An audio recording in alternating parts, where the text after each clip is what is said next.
ಈಗ ಫ್ರಾಂಕ್ ಮಾಡ್ತಾವ್ ನನಗೊಂದು ಹಿಂಟ್ ಸಿಕ್ತು. ಏನ್ ಹಿಂಟ್ ಸಿಕ್ತು? ಫೋನಲ್ಲಿ.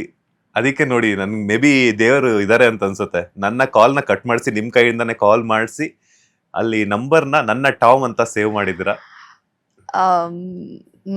ಹೌದು. ಏನಕ್ಕೋಸ್ಕರ ಸೇವ್ ಮಾಡ್ಬೇಕು ಅಂತ ಅನ್ನಿಸ್ತು? ಅಲ್ಲ ಇವಾಗ ನೋಡಿ, ಇವಾಗ ಎಲ್ರು ಇವಾಗ ನೀವು ನಿಮ್ ಫ್ರೆಂಡ್ಸ್ ಇಲ್ಲ ನಿಮ್ ಫ್ಯಾಮಿಲಿ ಎಲ್ರಿಗೂ ನೀವು ಒಂದೊಂದು ನಿಕ್ ನೇಮ್ ಹಾಕೊಂಡಿರ್ತೀರಾ ಅಲ್ವಾ. ಅಂಡ್ ಇವಾಗ ನೋಡಿ ನನ್ನ ಬೆಸ್ಟ್ ಫ್ರೆಂಡ್ಗೆ ನಾನು ತಿಂಡಿ ಪೋತಿ ಅಂತ ಹಾಕೊಂಡಿದ್ದೀನಿ. ಇನ್ನೇನು ಸಿಕ್ಕಿಲ್ಲ. ಸೊ ಅವಳಿಗೆ ತಿಂಡಿ ಪೋತಿ ಅಂತ ಎಲ್ರಿಗೂ ಒಂದೊಂದು ನೇಮ್ ಕೊಟ್ಟು ಹಂಗೆ ಇವ್ರಿಗೂ ಒಂದ್ ನೇಮ್ ಕೊಟ್ಟು ನನ್ನ ಟಾಮ್ ಅಂತ ಹಾಕಿದೀನಿ. ಅಂದ್ರೆ ಯಾವಾಗ್ಲೂ ಜಗಳ ಆಡ್ತಿರ್ತೀರ ಅಂತ, ಟಾಮ್ ಅಂಡ್ ಜೆರಿ ಕಾಂಬಿನೇಷನ್ ಅಂತ. ಹಾ, ಟಾಮ್ ಅಂಡ್ ಜೆರಿ ಅಂತ ಕ್ರಿಯೇಟ್ ಆಗಿದ್ದು ಅಲ್ಲಿಂದಾನೆ. ಬಿಕಾಸ್ ಕಂಪ್ಲೀಟ್ ಟೈಮ್ ಇಂದಾನು ಅಷ್ಟೇ ನಾವಿಬ್ರು ಸ್ವಲ್ಪ ಹಾವು ಮುಂಗ್ಸಿ ತರ ಕಿತ್ತಾಡ್ತಿರ್ತೀವಲ್ಲ, ಅದಕ್ಕೆ ಕ್ಯೂಟ್ ಆಗಿ ನಾನು ಆಕ್ಚುಲಿ ಅದ್ ಬಂದಿದ್ ಹೆಂಗೆ ಅಂದ್ರೆ ಯಾರೋ ಫ್ಯಾನ್ ಸ್ಟಾರ್ಟ್ ಮಾಡಿದ್ದು ಟಾಮ್ ಅಂಡ್ ಜೆರಿ ಅಂತ. ಅದ್ ಹಂಗೆ ಅದು ಕಂಟಿನ್ಯೂ ಆಗೋಯ್ತು. ಸೊ ಇನ್ನೊಂದು ಹೆಂಗೆ ಅಂದ್ರೆ ಈಗ ಸುಮ್ನೆ ಪೆಟ್ ನೇಮ್ ಇಟ್ಕೋತೀವಲ್ಲ ಆ ತರ ಇಟ್ಕೊ. ಏನಂತ ಪೆಟ್ ನೇಮ್ ಕರೀತೀರ? ನನ್ನ ಅಂತ ಕರಿತೀವಿ. ನನ್ನ ಇಬ್ರು ನನ್ನ ಟಾಮ್ ಅಂತ. ನನ್ನ ಟಾಮ್ ಅಂತ. ಅವ್ರೇನು ಅವ್ರ ಕರೆಯೋದು ನೀವು ಅವ್ರನ್ನ ಕೇಳ್ಬೇಕು, ನನ್ನ ಕೇಳಿದ್ರೆ ಹೇಗೆ? ಮಿಸ್ ಆಯ್ತಲ್ಲ, ಈಗೊಂದು ಕಂಟೆಂಟ್ ಮಿಸ್ ಆಯ್ತು ನೋಡಿ. ಏನಂತ ಸೇವ್ ಅವ್ರು ಹೇಳ್ತಿರ್ಲಿಲ್ಲ ಬಿಡಿ, ಅಲ್ಲೇನೆ ಅಷ್ಟೊಂದು ನಮ್ ಕಾಗೆ ಆಡ್ಸಿದಾರೆ ಅಂದ್ರೆ. ಈ ನನ್ನ ಟಾಮ್ ಅಂತ ಸೇವ್ ಮಾಡಿದ್ರಿ ಅಂಡ್ ಎಷ್ಟು ದಿನಗಳಾದ್ಮೇಲೆ ಸೇವ್ ಮಾಡಿದ್ರಿ? ಮೊದ್ಲೇ ಸೇವ್ ಮಾಡಿದ್ರ ಅಥವಾ ಇಲ್ಲ? ಆಕ್ಚುಲಿ ಇದೊಂದು ಸ್ಟೋರಿ ಇದೆ, ರಿವೀಲ್ ಮಾಡ್ಲೇಬೇಕೀಗ. ಸರಿ ನಿಮ್ಗೋಸ್ಕರ ಹೇಳ್ತಾ ಇದೀನಿ. ನನ್ನ ಅಂತದ್ ಹೆಂಗ್ ಬಂದಿದ್ದು ಅಂತಂದ್ರೆ ಅವ್ರ ಹೆಸರು ನಿರಂಜನ್. ಸೊ ನಿರಂಜನ್ ನಾನು ನಿರಂಜನ್ ಅಂತ ಹಾಕಿದ್ರೆ ಈಗ ಫಾರ್ ಎಕ್ಸಾಂಪಲ್ ನಮ್ ಫೋನ್ಸ್ ನಾವ್ ಅಸಿಸ್ಟೆನ್ಸ್ ಕಲ್ ಕೊಟ್ಟಿರ್ತೀವಿ, ಶೂಟಿಂಗ್ ಅಲ್ಲಿ ಇರ್ತೀವಿ, ಇಲ್ಲ ಅಂದ್ರೆ ಕೆಲವೊಂದು ನಮ್ ಶಾರ್ಟ್ ಅಲ್ಲಿ ಇಟ್ಟಿರ್ತೀವಿ. ಈಗ ನಾವೇನೇ ಫ್ರೆಂಡ್ಸ್ ಅಂದ್ರು ಇವಾಗ ನಾವೇನೋ ಯಾರಿಗ್ ಗೊತ್ತು, ಇವಾಗ ಶಾರ್ಟ್ ಬಗ್ಗೆನೆ ನಾವ್ ಯಾವ್ದೋ ಡೈರೆಕ್ಟರ್ ಬಗ್ಗೆನೋ ಇಲ್ಲ ಎಲ್ಲೋ ಗಾಸಿಪ್ ಮಾಡ್ತಿರ್ಬೋದು. ಅವಾಗ ನಾವ್ ಇಲ್ಲೊಂದು ಮೆಸೇಜ್ ಮಾಡಿದ್ರೆ ಅಲ್ಲಿ ಯಾರ್ದೋ ಕೈಯಲ್ಲಿ ಮೆಸೇಜ್ ಇತ್ತು, ಗೊತ್ತಾಗ್ಬಿಡುತ್ತೆ ಅಂತ ಏನ್ ಮಾಡಿದ್ವಿ, ಸೆಟ್ ಅಲ್ಲಿ ಬೇರೆ ನೇಮಲ್ಲಿ ಆಕ್ಚುಲಿ ಅವತ್ತು ನಾನು ಶಾರ್ಟ್ ಗೆ ಮೊಬೈಲ್ ಕೊಡ್ಬೇಕಿತ್ತು. ಸೊ ಅವ್ರ ನಂಬರ್ ಇಂದ ಕಾಲ್ ಬರುತ್ತೆ ಅನ್ನೋ ತರ ಸಮಥಿಂಗ್ ಏನೋ ಆತರ ಆಯ್ತು. ಅವಾಗ ನಾನು ಬೇರೆ ನೇಮಕ್ ಚೇಂಜ್ ಮಾಡ್ಬೇಕು ಪಟ್ ಅಂತ ಅನ್ಬಿಟ್ಟು ಏನ್ ಮಾಡಿದೆ, ಜಸ್ಟ್ ಎನ್ನಿಂದ ಸ್ಟಾರ್ಟ್ ಮಾಡಿ ನಾನು ಸುಮ್ನೆ ಏನೋ ಟೈಪ್ ಮಾಡಿದೆ. ಅದ್ ನಾನು ಏನು ಇಂಟೆನ್ಷನ್ಲಿ ಓಕೆ ಇದನ್ನೇ ಟೈಪ್ ಮಾಡ್ಬೇಕಂತಾನೆ ಇಲ್ಲ. ಈಗ ನಾವು ಸುಮ್ನೆ ಏನೋ ಒಂದ್ ಸೇವ್ ಮಾಡ್ಬೇಕಾರೆ XYZ ಅಂತ ಮಾಡ್ತೀವಲ್ಲ, ಆತರ ನಾನು ಟೈಪ್ ಮಾಡಿದೆ. ಅದೇ ಎಕ್ಸಾಕ್ಟ್ ಆಗಿ ಹೋಗಿ NA ಅಂತ ಆಗಿತ್ತು. ಸೊ ಅಲ್ಲಿಂದ ಅದು ಇದೇನಿದು ಹಿಂಗ್ ಟೈಪ್ ಆಗಿದೆಯಲ್ಲ ಅಂತ ನೋಡಿದಾಗ ನನ್ನ ಅಂತ ಬಂತು. ಸೊ ಅದನ್ನ ಅಲ್ಲೇ ಬಿಟ್ಟಿದ್ದೀನಿ ಅಷ್ಟೇ, ಅದಕ್ಕೆ ಟಾಮ್ ಆಡ್ ಮಾಡಿದೀನಿ ಅಷ್ಟೇ. ಇನ್ನೇನು ನಾನು ನಾನಾಗೆ ಬರಿಬೇಕು ಅಂತ ಬರ್ದಿದ್ದಲ್ಲ, ಅದು ಹಂಗೆ ಶಾರ್ಟ್ ಮಧ್ಯದಲ್ಲಿ ಆಗಿದೆ ಅಷ್ಟೇ.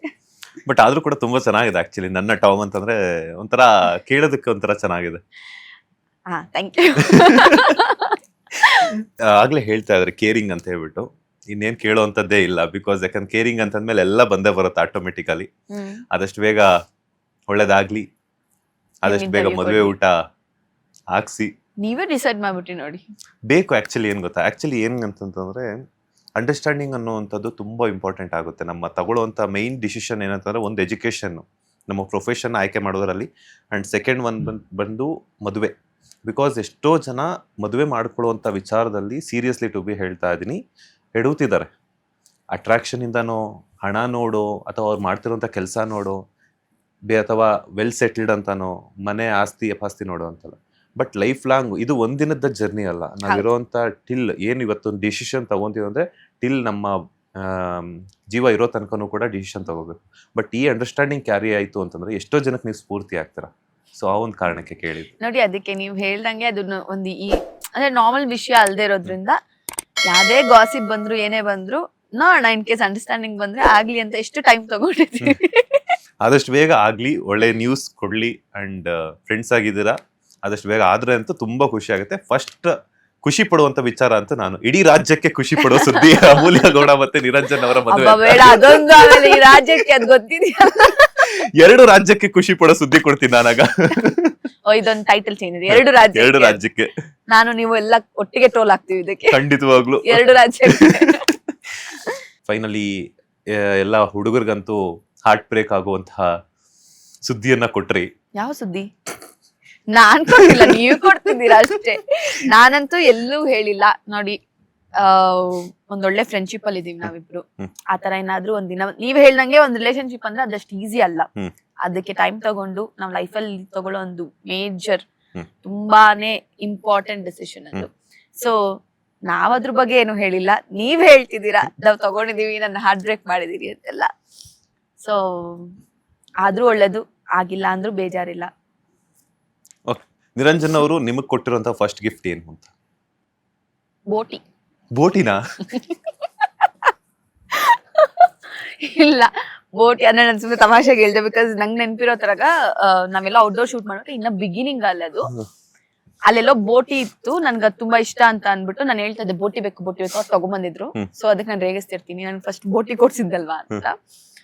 ಫಸ್ಟ್ ಗಿಫ್ಟ್ ಅಂದ್ರೆ ತುಂಬಾ ಲಾಂಗ್ ಬಾಕಿ ಎಲ್ಲಿ ಆಯ್ತು, ಒಂದ್ 8 ವರ್ಷ ಆಯ್ತು. ಹಾ, ಅವರು ನಂಗೆ ಒಂದ್ ಕುರ್ತಿ ತಂದ್ಕೊಟ್ಟಿದ್ರು ಫಸ್ಟ್, ಅಂದ್ರೆ ತುಂಬಾ ಬಿಗಿನಿಂಗ್ ಇದ್ದು, ಅಂದ್ರೆ ಸೀರಿಯಲ್ ಬಿಗಿನಿಂಗ್ ಅಲ್ಲಿ ಕುರ್ತಿ ತಂದ್ಕೊಟ್ಟಿದ್ರು. ಅಂಡ್ ಫಸ್ಟ್ ಬರ್ತ್ಡೇ ಗಿಫ್ಟ್ ಅಂದ್ರೆ ನಂಗೆ ಬ್ಯಾಗ್ ಕೊಡ್ಸಿದ್ರು. ಸೊ ಈಗಲೂ ಸೇಫ್ ಆಗಿ ಇಟ್ಟಿದ್ದೀರಾ?